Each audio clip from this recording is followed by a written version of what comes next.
il va décider d'apprendre l'industrie de la savonnerie directement en Italie. Tous les lundis matin, il prend l'avion pour aller en Italie. Pas pour aller visiter, non pas pour aller faire une formation.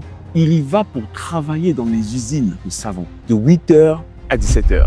Il apprend le fonctionnement des machines, les dosages, les process de production. Le soir, il reprend l'avion pour Paris. Il travaille mardi dans ses bureaux au PAFIC. Mercredi, il retourne en Italie. Jeudi, il vient à Paris. Et vendredi, il retourne en Italie. Il fait ça pendant 3 mois. Il fait cette navette épuisante, mais au bout de ces 3 mois, il maîtrise parfaitement la technologie et il peut enfin monter sa première savonnerie sans intermédiaire. 1 an plus tard, la savonnerie fonctionne. Le succès est au rendez-vous. Les commandes affluent et ces commandes viennent notamment du côté du Soudan. Les camions font 2500 km pour venir chercher son savon au Cameroun et l'emmener au Soudan. Bertin est aux anges, mais il fait une erreur classique d'entrepreneur débutant. Il met tous les œufs dans le même panier. Un seul gros client qui représente 80% de son chiffre d'affaires. Quand la crise éclate au Soudan et que son client principal disparaît, la savonnerie s'effondre. Bertin a déjà commandé une deuxième chaîne de production. Elle arrive au moment où il n'a plus de commandes. Bertin ne se décourage pas malgré tout. Il diversifie sa clientèle. République centrafricaine,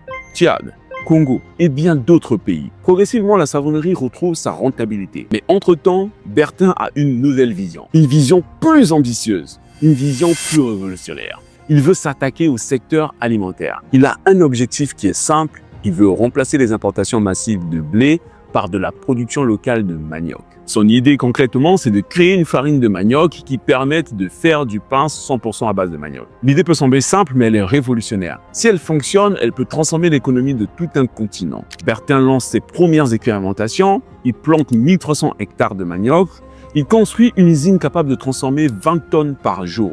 Il développe une farine de qualité boulangère et ça marche. Sa boulangerie produit du pain et des croissants 100% à base de manioc. Le goût est là, la texture aussi. Mais Bertin voit encore plus grand. Son rêve fou, c'est de servir 2 millions de repas par jour à 1 € le menu dans toute l'Afrique. Pour y arriver, il diversifie son empire industriel. Il va dans l'eau minérale, le jus naturel, la margarine, les cosmétiques, le savon, tout ce qui peut permettre de réduire les coûts du menu final. Aujourd'hui, l'empire PAFIC au Cameroun emploie plus de 500 personnes directement et 1000 indirectement. Le chiffre d'affaires se compte en milliards de francs CFA. Bertin Thiaufo, l'ancien SDF de Paris, est devenu l'un des plus grands industriels du Cameroun. Il est devenu tellement grand à tel point que cette année, l'État camerounais lui a décerné le titre de chevalier de l'Ordre de la Valeur, la plus haute distinction du pays.